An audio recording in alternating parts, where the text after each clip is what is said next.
प्रशांत मिश्र जी मुंबई से। प्रशांत जी, राधे राधे महाराज जी, आपके चरणों में कोटि कोटि नमन। गुरुदेव भगवान, तन मन और धन से सबसे बड़ी सेवा कौन सी है इनमें?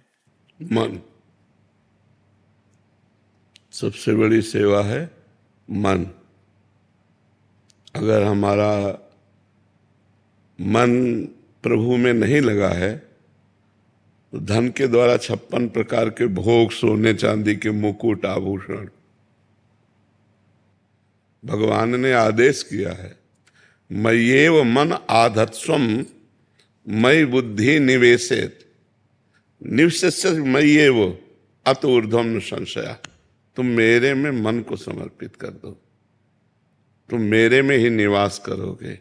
अम्बरीश जी चक्रवर्ती सम्राट हैं, उन्होंने क्या समर्पित किया? सावई मनः कृष्ण पदारविंदयो। गोपीजनों की क्या स्थिति है? उधो मन न भये 10-20 एक हुतो सो गयो श्याम पे। अब को आराधे ईस उधो मन न भये। उधो मन माने की बात, दाख छुहारा छाणी अमृत फल, बिस कीरा बिस खात उधो मन माने की बात। दुर्योधन ने 56 प्रकार के भोग बनाए थे और इंद्र जैसा वैभव महल में तैयारी की थी कि श्री कृष्ण संधि कराने आ रहे हैं, उनको अपने पक्ष में कर लेंगे। जब भगवान से कहा कि पधारो महल में, तो भगवान ने कहा नहीं, तेरे में प्रीति नहीं है और मेरे में भूख नहीं है। दो में ही भोजन पाया जाता है, भूख ना होने पर भी प्रीति में पाया जाता है। आओ थोड़ा सा भी पा लीजिए। और भगवान ने कहा मैं आप्त काम हूं, मेरे में भूख नहीं, इसलिए। और वही भगवान वहीं से सीधे विदुर जी के घर जाते हैं और विदुरानी के अंदर इतनी अपार प्रीति है कि उनको शुद्ध नहीं अपने तन की। भगवान जब गए तो भगवान के ध्यान में मगन होकर स्नान कर रही थी। जो ही किसी दरवाजा, कौन? तो श्री कृष्ण, बस इतने में तो डूब गए। लड़खड़ाती हुई दरवाजा खोला, वो उनको होश नहीं, पकड़ कर भगवान अंदर ले गए। विदुरानी जी से कहा भूख लगी है, क्योंकि प्रीति है ना, तो प्रेमी के हाथ का भगवान पाना चाहते। भूख लगी है तो क्या? बोले वो केला रखे ले आओ। विदुरानी जी केला लाती है और गूदा फेंक देती है और छिलका भगवान के मुंह में लगा रहे, भगवान उसे पा रहे। इसमें प्रधानता अगर धन की होती तो दुर्योधन के यहाँ पाते, अगर तन की होती तो भगवान दुर्योधन के यहाँ सुंदर राजकुमार धन सब शरीर से व्यवस्थाएं की थी। तो तन और धन दोनों होने पर भी मन न होने के कारण भगवान ने वहां स्वीकार नहीं किया। और विदुरानी के यहां मन प्रेममय है, इसलिए उन्होंने स्वीकार किया। तो तन और धन से बड़ी सेवा है मन की सेवा। जैसे हमारा भाव है कि कोई दुखी ना हो, पूरा संसार स्वस्थ और सुखी रहे, ये भाव भगवान स्वीकार करते हैं। मन है तो बात, खास बात तो मन है कि नहीं? आप बताओ। जैसे हम आपको बुलाया अपने घर, सब भोजन दे दिया, लेकिन हमने प्रीति नहीं दी और कुछ नहीं है, प्रेम से आपको बुला के बैठा ला, प्रेम से मन दे दिया 10 मिनट आपसे, तो आपको लगेगा यार बहुत अच्छे आदमी, जरूर गरीब आदमी, नहीं खवा पिया पाए, पर यार मतलब हमारा मन संतुष्ट हो गया। हाँ, तो वो मन लगा करके जो प्रीति की जाती है वही खास। सब जगह मन श्रेष्ठ हुआ कि नहीं हुआ? कहीं भी आप देखो तो हमारा चाहना भी मन लगा करके है। और कोई भी कार्य करें उनमें प्रधान तन होता है या धन होता है या मन होता है।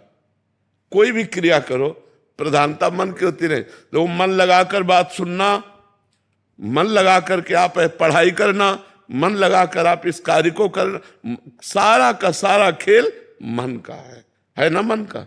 तो तन और धन ये गौड़ है, मुख्य है मन। तन और धन का क्या अस्तित्व है महाराज जी? इन दोनों का क्या अस्तित्व है? अगर हम शास्त्र के अनुसार, संत वाणी के अनुसार, धर्म के अनुसार अपने तन को लगाएं और अपने धन को लगाएं तो हमारा मन पवित्र हो जाएगा, और मन पवित्र होकर भगवान में लग गया तो सब बात बन गई। जैसा हम आचरण करते हैं वैसा ही मन में संस्कार बनता है, और जैसे मन में संस्कार बनते हैं वैसे हमारे आचरण होते चले जाते हैं। तो हमको आचरण सुधारने हैं। हमें शराब नहीं पीना, हमें मांस नहीं खाना, पराई बहन बेटी की तरफ गंदी दृष्टि से नहीं देखना, पराया धन नहीं लेना, ये तो सब कोई जानता है, लेकिन जानते हुए भी मानता नहीं है। बस बात इतनी है, अगर मान जाए तो सब बात बन जाए। धन का प्रयोग जो हमारे परिवार के सदस्य हैं, सबसे पहला अधिकार उनका है। जैसे आप धन कमाते हैं तो सबसे पहला अधिकार आपके परिवार में, जैसे माता पिता, पुत्री पुत्र पत्नी, इनका अधिकार है। फिर दूसरा अधिकार, हम जो पुण्य करना चाहें, जैसे तीर्थ स्थान गए, हम कुछ पुण्य दान कर, लेकिन पहला हमें व्यवस्था उनकी करनी है, सबसे पहला कर्तव्य, क्योंकि वो आश्रित जन है, और उसमें भी उनसे भी पहले अतिथि, उनसे भी पहले अतिथि। जैसे हम भोजन पाने जा रहे हैं परिवार के, इतने में दरवाजे कोई आया और वो कह रहा मैं भूखा हूं, अब रुक जाओ, पहले उसको भोजन पवा दो, उसकी भोजन व्यवस्था करो। अतिथि का अधिकार परिवार से भी बढ़ करके, हमारे धन पर सबसे पहला अधिकार परिवार पर है, और परिवार से भी बढ़कर आए हुए अतिथि पर है। कोई भूखा संत, महात्मा, सन्यासी, भिक्षुक कोई भी आ जाता है और कहता है मुझे भोजन, मान लो 5 लोग हैं, मुझे भोजन चाहिए, तो हम अपने घर के 5 लोग आज बाद में बना लेंगे या शाम के पा लेंगे, पर इनको हम भूखा नहीं जाने देंगे। ये हमारा धर्म कहता है। और जो धन है उसका एक विभाग जरूर करना चाहिए, एक हिस्सा जरूर निकालना चाहिए। जैसे 100 रुपया है धर्म से कमाए हुए पर, अधर्म के कमाए हुए की बात नहीं कर रहे हम, धर्म से कमाए हुए पर, तो हम कोशिश करें कि 90 रुपये का प्रयोग हम करें और 10 रुपये का प्रयोग परोपकार में लगा दें।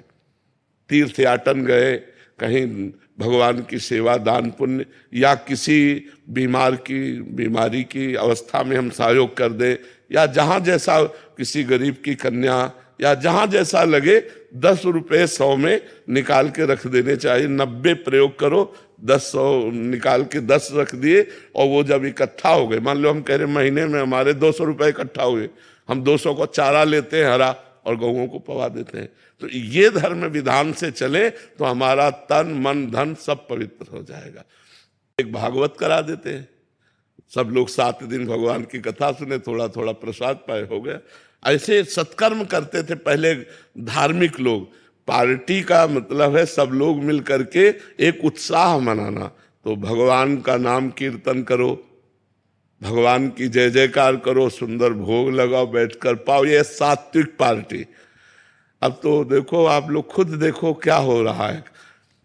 पहले जो घरों में उत्सव मनाया जाता था, गांव में हमने जैसा देखा कि लोगों के पैर धोए जाते थे, पूज्य जनों के ऐसे पैर धो के, हाथ धो के, और ऐसे बिछा के पवाग 2 ना पत्तल बढ़िया, और फिर जय जयकार भगवान की करके तब भोजन होता था।